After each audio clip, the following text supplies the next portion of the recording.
Je vais vous avouer un truc, j'étais passé complètement à côté de cette information et de cette sortie si les médias n'en avaient pas parlé à travers un angle qu'ils aiment bien toujours prendre.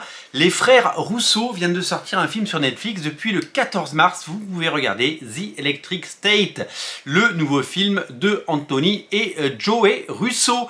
Les frères Russo ont sorti un nouveau film.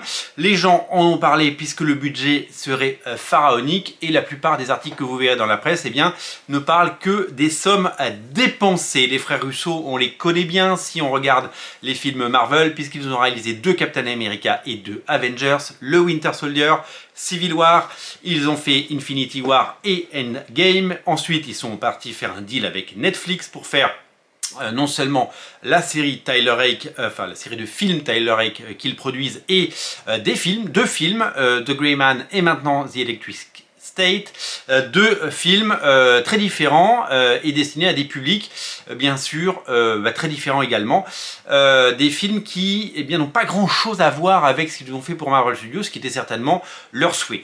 Ils étaient partis pour faire une carrière très loin de chez Marvel, on sait que Marvel les a récupérés à coût de millions de dollars pour qu'ils réalisent Avengers Doomsday et Avengers Secret Wars, les 2 prochains films Avengers qui selon leur propre déclaration devraient non pas être la fin de quelque chose mais le début d'une nouvelle ère et peut-être d'un nouvel âge d'or chez Marvel Studios.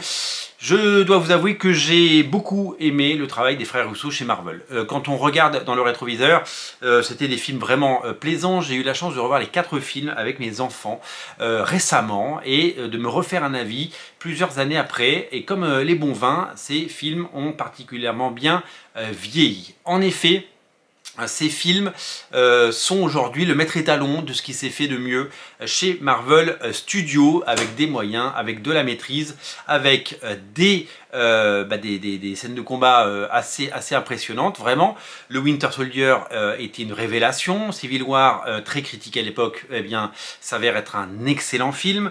Et les 2 Avengers sont évidemment un masterpiece. Hein. C'est vraiment une maîtrise totale de bout en bout qui nous en a mis plein les yeux et qui nous a laissé des étoiles et des souvenirs pour la vie.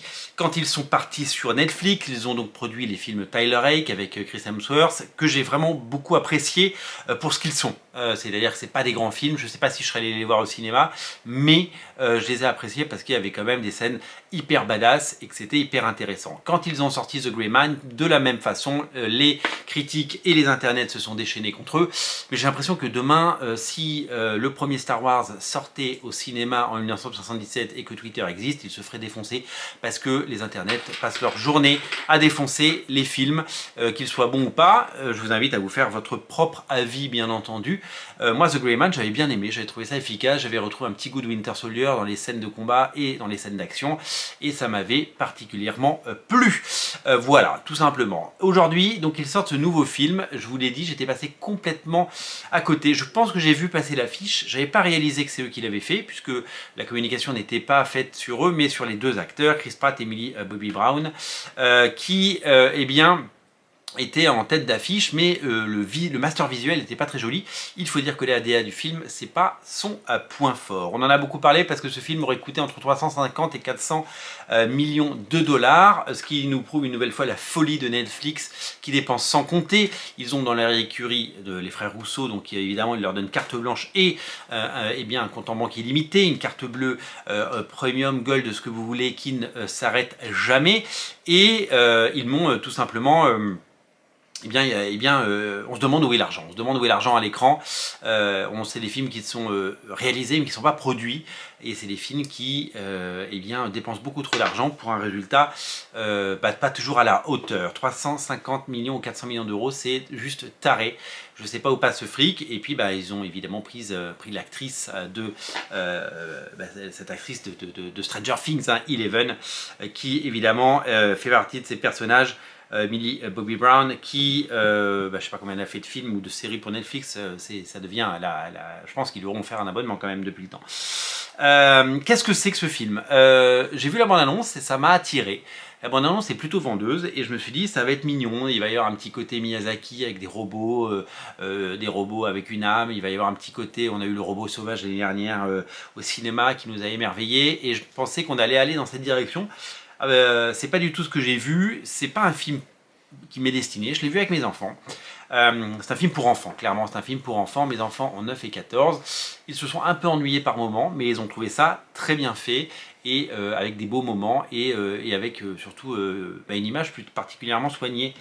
Moi ça m'a fait penser dans son traitement et dans la façon dont le scénario avance au bouquin que j'avais lu à mes enfants il y a quelques années, le dernier J.K. Rowling, Le Cochon de Noël, que je n'avais pas particulièrement apprécié, c'était assez pénible à lire et j'ai l'impression de retrouver la même type de mécanique, si vous voulez, dans ce film. Il y a énormément de points communs entre les deux.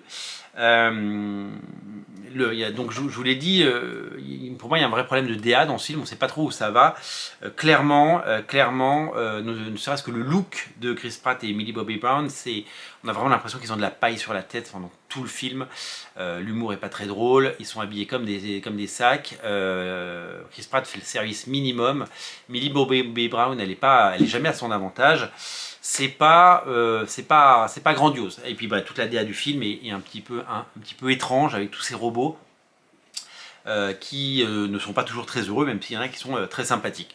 On doit signaler dans une époque où les effets spéciaux ne sont pas toujours très beaux, que là ils sont plutôt réussis et qu'il y a plein de trouvailles. Et c'est vrai que il y a énormément, le rendu en tout cas est plutôt satisfaisant. Sinon le film est long, il fait 2 heures, c'est un peu le voyage au bout de l'ennui. Je me suis presque assoupi en le regardant, tellement ça manque d'enjeu et de matière. En fait, on se demande à quel point à quel moment ces studios, que ce soit Netflix ou des studios de cinéma, arrivent à greenlighter des films qui coûtent aussi cher, avec un scénario aussi maigrichon ou aussi peu abouti. C'est assez pénible de se dire mais c'est pas possible quoi. Enfin, on pourrait faire, alors il y a toujours cet argument de dire qu'avec 400 millions de dollars on pourrait faire 40 films indépendants de qualité. Il y a aussi, on peut aussi dire que avec 400 millions de dollars on pourrait avoir un très bon scénario et c'est dommage. Depuis que le cinéma est cinéma, depuis qu'il y a des films de science-fiction, depuis qu'il y a des films comme ça, on a tous les ans des exemples de films qui ont coûté cher, qui mettent souvent des studios à genoux lors de leur sortie quand ça marche pas, avec des histoires qui ne sont pas verrouillées et qui sont parties en tournage alors que le scénario n'était pas fini. Cette mécanique est assez épuisante. Moi je me demande comment on peut dépenser autant d'argent pour si peu d'ambition dans ce type de film, clairement. Et puis malgré les quelques exemples que je vous ai donnés de films assez intéressants, clairement, il y a quelques années, quand il y avait un film Netflix, c'était un événement. Quand ils ont réussi à choper des réalisateurs connus, Scorsese et compagnie, on s'est dit c'est génial, maintenant on n'en peut plus de ces films Netflix parce qu'on sait qu'ils ne sont pas produits et que les réalisateurs font ce qu'ils veulent sans aucun contrôle et avec un budget illimité. Je pense qu'il faut changer un petit peu de logiciel et je pense que Netflix et Hollywood doivent changer de logiciel, mieux écrire leurs films, mieux les penser. J'espère, j'ose croire que James Gunn qui affirme qu'il ne mettra pas un film en production tant qu'il n'aura pas un scénario de qualité, j'espère que ça fera tache d'huile ce genre d'informations parce que vraiment on a besoin de rehausser le niveau des productions qui ne sont pas du tout au niveau de ce qu'on pourrait croire et espérer. Clairement, j'ai pas passé un très bon moment à regarder The Electric State. C'est pas du tout le meilleur film des frères Russo. J'ai beaucoup aimé d'autres films d'eux, mais celui-là il restera pas dans les mémoires. Les enfants n'ont pas passé un mauvais moment. Moi oui. C'était assez pénible, je dois vous avouer, c'était assez pénible. Je me demande où est passé leur talent, leur savoir-faire, vous savez, leur artisanat. Je ne sais pas où tout ça est passé, les frères Russo se sont un peu perdus. Je me demande même s'ils sont venus sur le plateau et qu'ils n'ont pas laissé à des équipes B le soin de diriger ce genre de film parce qu'on ne reconnaît pas leur cinéma et on ne reconnaît pas leur maestria technique et tout ce qu'ils ont pu proposer dans les films qui a fait que les 4 films qu'ils ont fait chez Marvel soient si mémorables. En tout cas, j'espère que, vu que le tournage de Doomsday, a priori, commence là, dans les semaines qui arrivent, j'espère que Avengers Doomsday sera meilleur que The Electric State, sinon Marvel Studios aura du mal à s'en remettre. Voilà pour cette analyse à chaud de ce film que je viens de terminer. J'ai pris mes petites notes, parce que je prends des notes, évidemment, pour pouvoir vous en parler. Merci d'être aussi nombreux à regarder Radio Comics. Merci pour votre fidélité et n'oubliez pas de vous abonner à Radio Comics. Salut!